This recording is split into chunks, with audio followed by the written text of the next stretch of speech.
আসসালামু আলাইকুম সুপ্রিয় শিক্ষার্থীরা, তোমরা কেমন আছো? আশা করি ভালো আছো। আমিও মহান আল্লাহর অশেষ রহমতে ভালো আছি। গতদিন তোমাদের যে বাড়ির কাজ দিয়েছিলাম, তোমরা কি করেছো সবাই? হ্যাঁ, প্রত্যেকে করে রাখবে। স্কুল খুললে কিন্তু আমি দেখবো, ঠিক আছে? তাহলে তোমরা যে যেখানে আসো, গণিতের বই, খাতা এবং কলম নিয়ে পড়ার টেবিলে বসে যাও, ঠিক আছে? আমার সাথে ক্লাসে অংশগ্রহণ করবে, ওকে? তাহলে তোমরা এখন তোমাদের বইয়ের সপ্তম অধ্যায়ের যে অঙ্কগুলো বাকি ছিল ওইগুলোই করব। পেজ নম্বর 81 বের করো। তোমরা পেজ নম্বর 81 বের করো।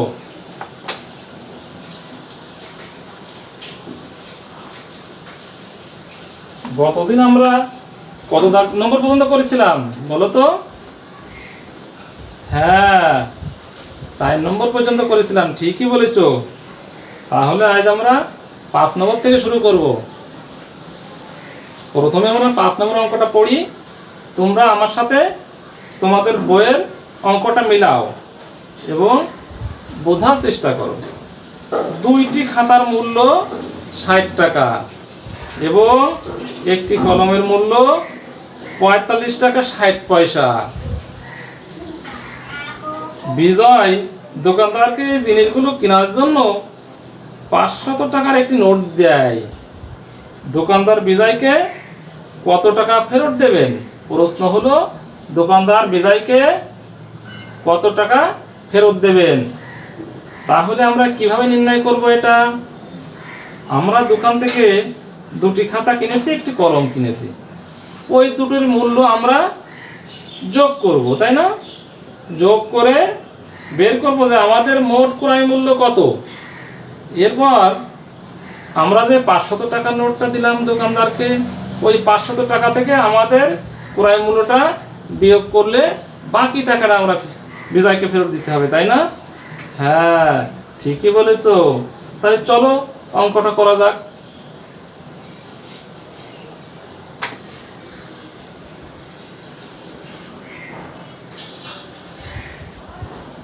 দুইটি খাতার মূল্য 60 টাকা।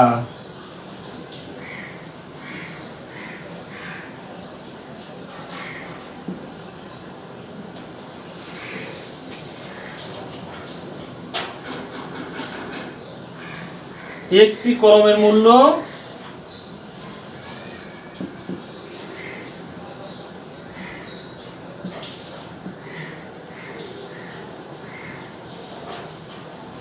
45 টাকা 60 পয়সা।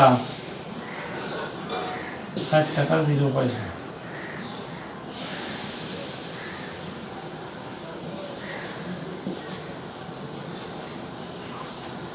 পঁয়তাল্লিশ টাকা 60 পয়সা। তাহলে আমরা কি করবো? এটি যোগ করবো, অতএব যোগ চিহ্ন দিতে হবে। তাহলে আমরা যোগ বা বিয়োগ করার সময় কোন দিক থেকে করবো বলেছিলাম? ডাইন দিক থেকে। তাহলে 0 আর 0, 0 6 আর 0 6, 60 পয়সা। আচ্ছা, 5 আর 0 5, 6 4 10। আমাদের মোট ক্রয় মূল্য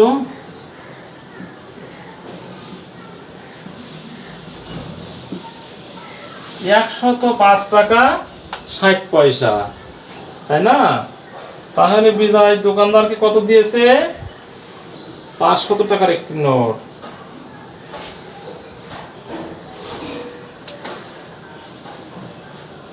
বিজয় দোকানদারকে দিল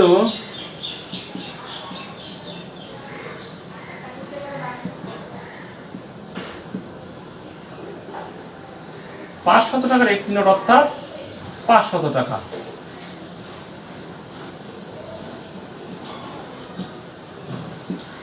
তাই না? আচ্ছা, ক্রয় মূল্য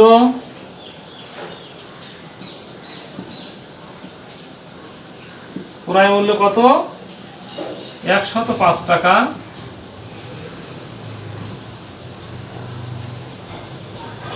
60 পয়সা। এখন আমরা এটা কি করবো, যোগ করবো না বিয়োগ করবো বলো তো? হ্যাঁ বিয়োগ, ঠিকই বলেছো। তাহলে বিয়োগ চিহ্ন দিই, শূন্য আর শূন্য, শূন্য 6 আর কত হলি 10, 4 হলি 10, হাতে থাকে 1, 5 আর 6 আর কত হলি 10, 6 আর 4 হলি 10, হাতে থাকে 1, 1 আর কত হলি 10, 1 আর 9 হলি 10, হাতে থাকে 1, 1 আর 1 2, 2 আর কত হলি 5, 3 হলি 5। তাহলে 394 টাকা 40 পয়সা। ওকে, আমরা আবার একটু খেয়াল করি। দুইটি খাতার মূল্য 60 টাকা, একটি কলমের মূল্য 45 টাকা 60 পয়সা। তাহলে মোট ক্রয় মূল্য যোগ করা হয়েছে 0, 6, 5, 6, 10, 105 টাকা 60 পয়সা হলো মোট ক্রয় মূল্য, তাই না? এরপর দোকানদারকে 500 টাকা নোট দেওয়া হয়েছে, দোকানদার ওখান থেকে 105 টাকা 60 পয়সা রেখে দিয়ে বাকি টাকা ফেরত দিবে। অতএব 105 পয়সা 5 টাকা 60 পয়সা 500 থেকে বিয়োগ হবে। এখানে বিয়োগ করা হয়েছে 0, 6 কত হলি 10, 4 হলি 10, হাতে 1, 5 আর 6 আর কত হলি 10, 4 হলি 10, হাতে 1 আর কত হলি 9, 10, 1 আর 9 হলি 10, হাতে 1, 1 আর 1 2 আর কত হলি 5, 3 হলি 5। তাহলে উত্তর 394 টাকা 40 পয়সা।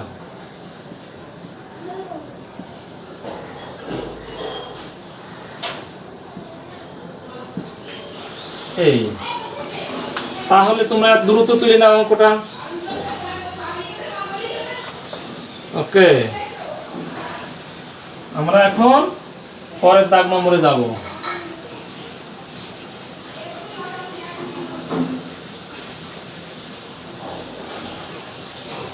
6 দাগ বলা হচ্ছে বেলাল 80 টাকা 75 পয়সা চাউল এবং 35 টাকা 50 পয়সার সবজি কিনে সে মোট কত খরচ করে। তাহলে এখানে মোট রয়েছে, মোট বললে আমরা বুঝবো সেটি যোগ করতে হবে, তাই না, একত্রে। তাহলে বেলাল চাউল ক্রয় করে, আমরা লিখবো 6 দাগে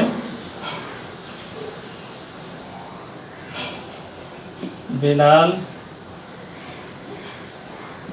চাউল ক্রয় করে কত টাকা, 80 টাকা 75 পয়সা।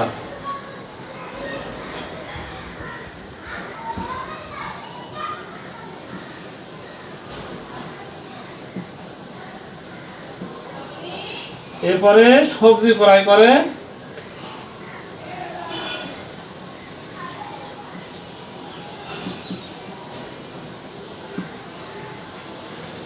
টাকা 50 পয়সা।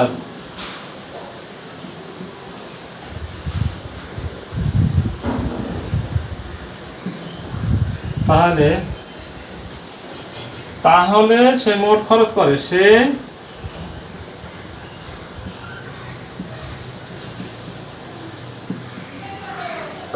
মোট খরচ করে, যোগ করতে হবে 5, 7, 5, 12।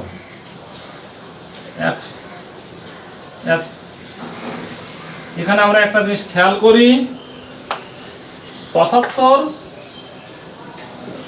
আর 50 এটা পয়সা, 5, 7, 12, 125 পয়সা। এখান থেকে 1 টাকা 100 পয়সা, 100 পয়সা বাদ দিলে থাকে 25 পয়সা। তাহলে আমরা পয়সার জায়গায় পয়সা লিখবো, আর এই যে 1 টাকা, এই 1 টাকা এই পাশে যোগ হবে। তাহলে 5 আর 1 6, 6,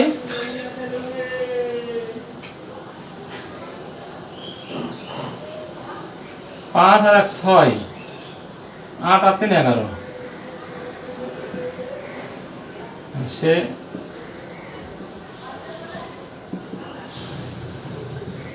সে মোট খরচ করে 116 টাকা 25 পয়সা। আমরা এই যোগটা আর একবার খেয়াল করি, দেখো 75 পয়সা 50 পয়সা মিলে হয় 125 পয়সা। তাহলে 125 পয়সা সমান 1 টাকা 25 পয়সা। কত? 125 পয়সা সমান 1 টাকা 25 পয়সা। সেই 25 পয়সা এখানে লিখলাম, আর ওই 1 টাকা টাকার সাথে যোগ হবে। তাহলে 5 আর 1 6, 6, 6 বসে গেল, 8 আর 3 11। তাহলে 116 টাকা 25 পয়সা। ওকে, আমরা তাহলে 125 পয়সা সমান 125 1 টাকা 125 পয়সা সমান 1 টাকা 25 পয়সা। ঠিক আছে? আচ্ছা, আমরা তাহলে লেখো, উত্তর লেখো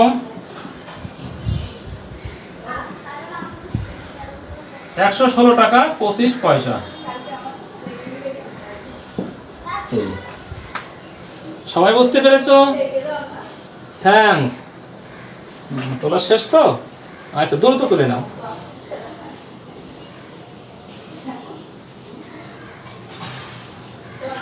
আচ্ছা,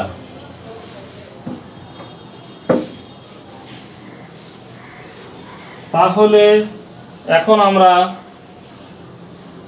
7 দাগ করবো। দেখো, মিতুর 115 টাকা 50 পয়সা ছিল, তার বাবা তাকে 75 টাকা 25 পয়সা দিলেন, তার মোট কত টাকা হলো? মিতুর ছিল 115 টাকা 50 পয়সা, তার বাবা তাকে আরো টাকা দিল, তাহলে মিতুর টাকা বেড়ে গেল না কমে গেল বলো তো? হ্যাঁ, বেড়ে গেল। তাহলে কি হবে? যোগ হবে। কি হবে? হ্যাঁ, ঠিক বলেছো, যোগ। এখন আমরা যোগ করবো লিখে লিখে। তাহলে চলো যাই অঙ্কটা করে ফেলি। দেখো, মিতুর ছিল 115 টাকা 50 পয়সা। এখানে লেখো, মিতুর ছিল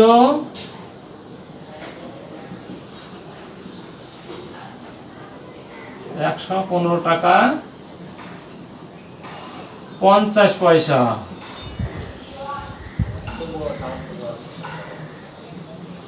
তার বাবা তাকে দিলেন,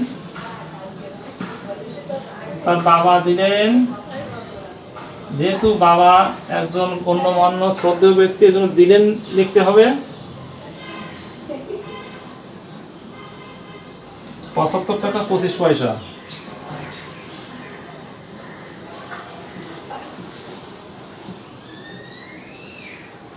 তাহলে যেহেতু যোগ হবে, যোগ চিহ্ন দিই আমরা।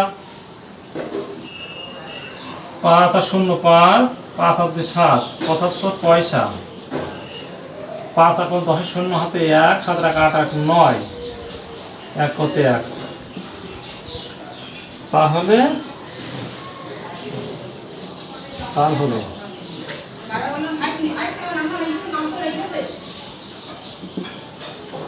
তার হলো 190 টাকা 75 পয়সা। 190 টাকা 75 পয়সা। আবার বলি, মৃত ছিল 115 টাকা 50 পয়সা, তার বাবা দিলেন 75 টাকা 25 পয়সা। তাহলে যোগ, যেহেতু যোগ চিহ্ন দাও, 5 করতে 5, 5 আর 2 7, 75 পয়সা। 5 আর 5 10 শূন্য হাতে 1, 7 আর 8 হাতে 1 9, 1 করতে 1। তার হলো মোট 190 টাকা 75। এখন আমরা 8 দাগ করবো। রিয়া 100 টাকা নিয়ে বাজারে গেল, সে 69 টাকা 65 পয়সা দিয়ে একটি বই কিনলো, তার কাছে কত টাকা থাকলো? তাহলে 100 টাকা থেকে 69 টাকা 65 পয়সা বিয়োগ দিলে যেটা থাকবে সেটা হলো তার কাছে থাকবে। দেখো, রিয়া বাজারে নিয়ে গেল 100 টাকা।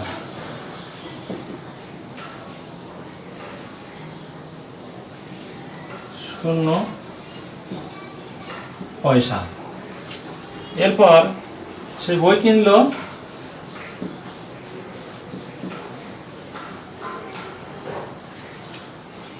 69 টাকা 65 পয়সা।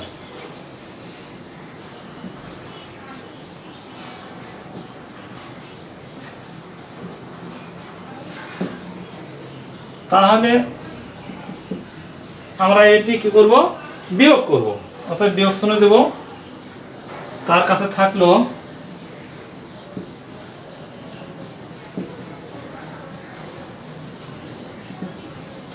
5 আর কত হলি 10, 5 আর 5 হলি 10 হাতে 1, 7 আর কত হলি 10, 7 আর 3 হলি 10। আবার খেয়াল করি, 5 আর কত হলি 10, 5 আর 5 হলি 10 হাতে 1, 7 আর কত হলি 7 আর 3 হলি 10 হাতে 1, আমরা আরেক 10 আর কত হলি 10 10 মিনিট শূন্য হাতে 1, 7 আর কত হলি 10, 7 আর 3 হলি 10। 30 টাকা 35 পয়সা। তার কাছে কত টাকা থাকলো? 30 টাকা 35 পয়সা। রিয়া বাজারে নিয়ে গেলে 100 টাকা, সে বই কিনলো 69 টাকা 65 পয়সা, তাহলে তার কাছে থাকলো বিয়োগ করতে হবে 5 আর কত হলে 10, 5 আর 5 হলে 10, হাতে 1, 4 আর 7 আর কত হলে 7 আর 3 হলে 10, হাতে 1, 9 আর 10, 10 মিলে গেলে 0, হাতে 1, 4 আর 7 আর কত হলে 7 আর 3 হলে 10। উত্তর হলো 30 টাকা 35 পয়সা।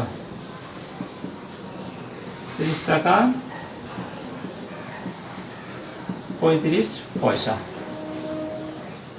এরপরে 9 দাগ করে ফেলি আমরা। রতন 35 টাকা 75 পয়সা দিয়ে একটি চানাচুরের প্যাকেট কিনলো। সে দোকানদারকে 50 টাকার একটি নোট দিল। দোকানদার রতনকে কত টাকা ফেরত দেবে? তাহলে আমরা লিখব, সে রতন দোকানদারকে দিল 50 টাকা।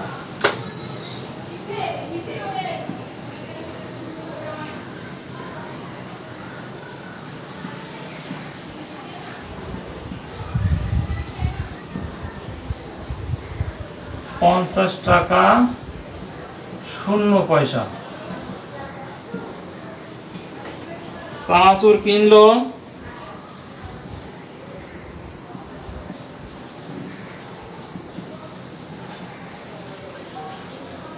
35 টাকা 75 পয়সা।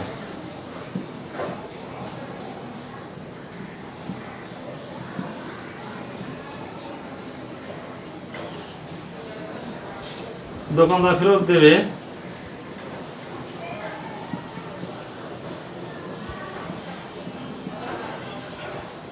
5 আর 5 হলে দেওয়ার হাতে 1, 7 টাকা 8 কত হলে 8 2 হলে দেওয়ার হাতে 1, 5 আর 6 কত হলে 6 4 হলে 10, হাতে 1, 3 আর 1 4, 14 টাকা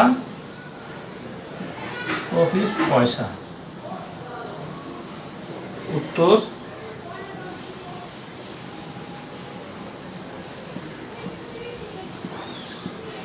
14 টাকা 25 পয়সা। তাহলে রতন দোকানদারকে দিল 50 টাকা, চানাচুর কিনলো 35 টাকা 75 পয়সা, দোকানদার ফেরত দেবে, বিয়োগ করতে হবে, সেহেতু আমরা এখানে বিয়োগ চিহ্ন দেব। 5 আর 5 হলে 10, হাতে 1, 7 টাকা 8 আর কত হলে 10, 2 হলে 10, হাতে 1, 5 আর 6 কত হলে 10, 6 4 হলে 10, হাতে 1, 3 আর 4 কত হলে 5, 4 আর 1 হলে 5। ওকে, তাহলে বইয়ের অঙ্ক শেষ। এখন আমরা তোমরা কেমন শিখলে তা আমরা একটু পরীক্ষা করব, দেখা যাক। তোমরা একটা অঙ্ক করে ফেলো ঝটপট।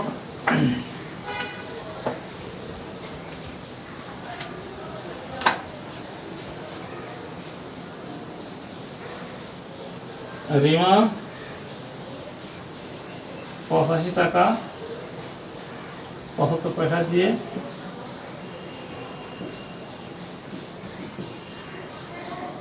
একটি বই কিনে দোকানদারকে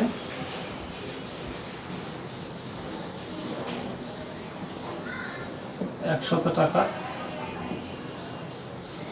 একটি নোট দেয়।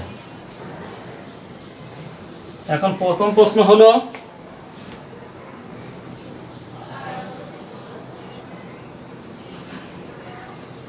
পাঁচ টাকার কতটি নোটে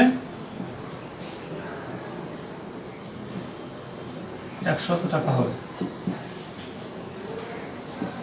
খ নম্বর হলো, দোকানদার কত টাকা ফেরত দেবে?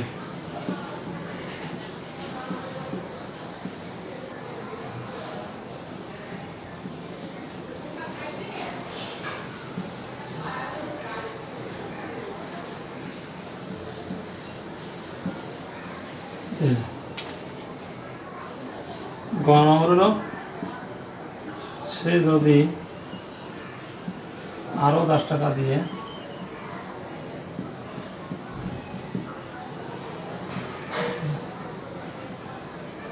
কলম কেনে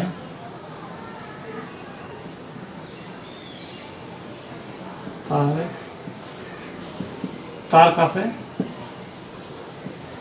কত টাকা থাকবে? তোমরা এই অঙ্কটা করে ফেলো। রিমা 85 টাকা 75 পয়সা দিয়ে একটি বই কিনে দোকানদারকে 100 টাকার একটি নোট দেয়। ক কোনো 5 টাকার কতটি নোটে 100 টাকা হবে? খ নম্বর দোকানদার তাকে কত টাকা ফেরত দেবে? গ নম্বর সে যদি আরো 10 টাকা দিয়ে একটি কলম কেনে তাহলে তার কাছে কত টাকা থাকবে? হ্যাঁ, তোমরা করেছো? ওকে, থ্যাঙ্কস। তাহলে আমিও বোর্ডে করে দিচ্ছি, তোমরা এই অঙ্কের সাথে তোমাদের খাতার অঙ্কগুলো মিলিয়ে নাও।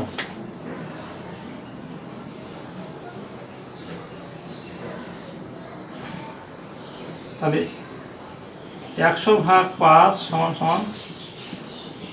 20টি নোট। তোমাদের পূর্বেই বলেছিলাম যে 5 টাকা কতটি নোটে 100 টাকা হবে, তাহলে নোটের সংখ্যা টাকার চাইতে কম হবে, এই জন্য ভাগ হবে। ভাগ করে আমরা বের করলাম 20টি নোটে।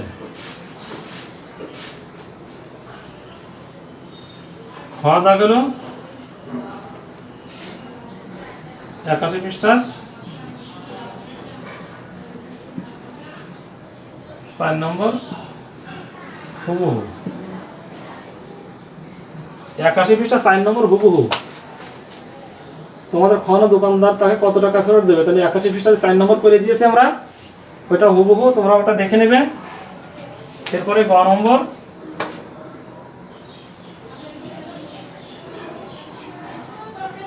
সে যদি আরো 10 টাকা দিয়ে একটি কলম কেনে তাহলে তার কাছে কত টাকা থাকবে?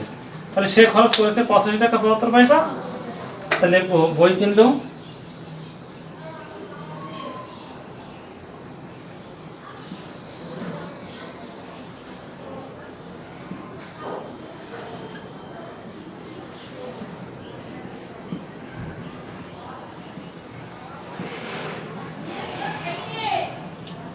কলম কিনলো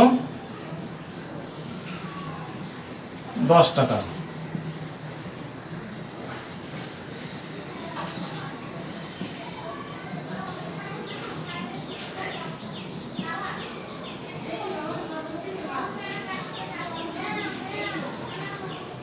মোট ক্রয় মূল্য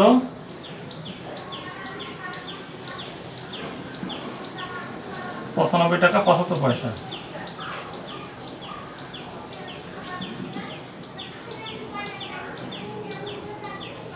সে দোকানদারকে দিল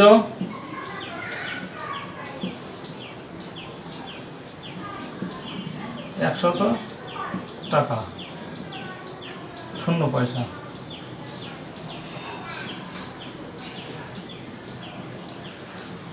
ক্রয় মূল্য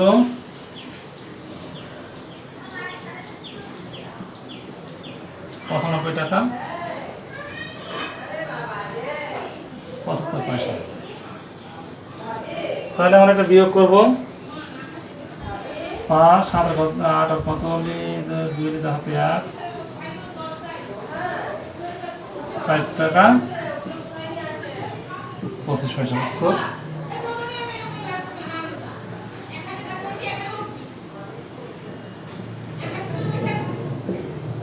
60 টাকা 25 পয়সা। তোমরা এটা মিলিয়ে নিয়েছো। ওকে, যাদের ভুল হয়ে গেছে তারা পুনরায় এটা তুলে নাও এবং বুঝে বুঝে করো। এরপর তোমাদের একটা বাড়ির কাজ দিচ্ছি, বাড়ির কাজ দিয়ে আজকে মতো ক্লাস শেষ করব। তোমরা এটা তুলে নাও।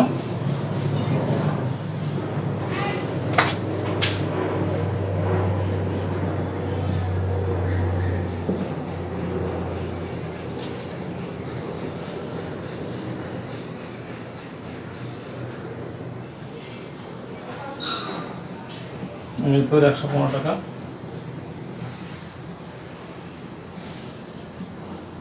50 পয়সা ছিল। তার বাবা তাকে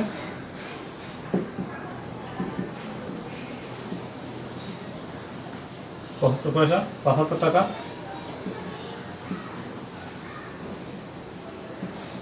25 পয়সা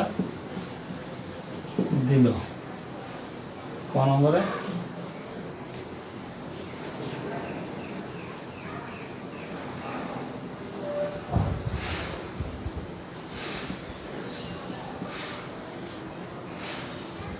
মৃত্যুর মোট কত টাকা হলো? খ নম্বরে সে যদি তার মোট টাকা থেকে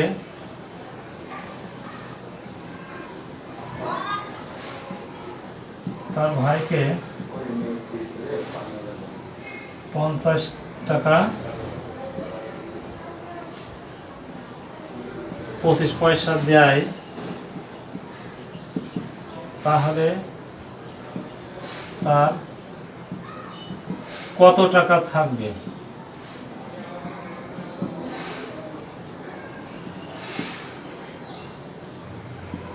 তার মা যদি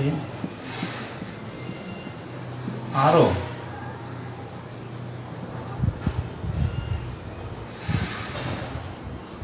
25 টাকা 50 টাকা দিত, তাহলে তার মোট